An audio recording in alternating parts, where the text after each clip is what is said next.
is favor with God. For you were called to this purpose, since Christ also suffered for you, providing you an example to follow in his steps. Do you understand what it looks like when everyone knows when things are unfair, when you respond in a good way, when a boss or a meeting or a neighbor or a situation, when it is so unfair and it is so wrong, and they meet someone who models Christ-likeness? Don't you understand? It's powerful. I mean, that's what Jesus did. And so he says to us, here's the core of your apologetic. Before you give them reasons, before they want to sit down and ever ask about the hope that's in you, you know what they need? They need to see the kind of life that's saying, what makes you tick? Because I will tell you, I'm on planes. I was with a Google executive recently. His name was Vinny. And we're on a plane riding together. And he's from a Hindu background, but like most Hindus, like most Buddhists, like most people in Islam, and like most Christians, they don't practice their faith. And so what we really practice is upward mobility, getting ahead, getting a good education. But I will tell you this about every person. He really cared about his wife. He wanted to be a good dad. We had a conversation for an hour and a half on the plane. And you know what? I didn't start with, here's the 5 reasons why I believe the Bible. I want you to know Jesus is the only way, and here's all the reasons for it.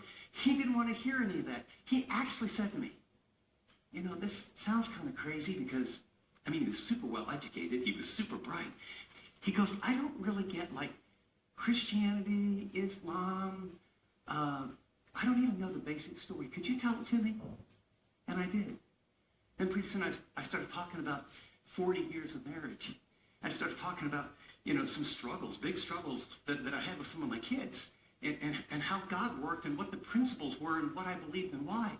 I'm telling you, an hour and 51 minutes into that flight, over that time, this guy, I end up handing him the book, Why I Believe, and instead of him feeling like I'm right and you're wrong, you know what he felt like?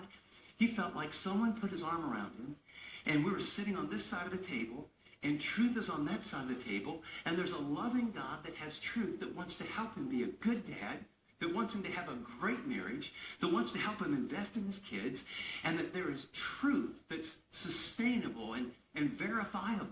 But he wasn't ready to hear any of that until I listened, until I loved him, until I didn't judge him. And he gave me all, you know, I think as long as you're sincere, it doesn't matter what you believe. I said, you know, that's a really interesting statement. And we walked down that path logically. And I'm going to tell you, little by little by little, what he realized is he's heard all this mantra of our day, but he hadn't really thought it through. He didn't know what he really believed or why.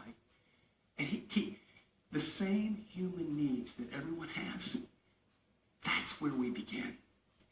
I love that he even tells us to let our family life demonstrate it. He says, wives, in chapter 3, this is how to respond to your husband.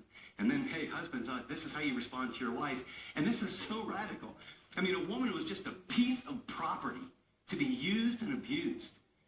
And he says, live with your wife in an understanding way. She's a co-heir of the grace of God.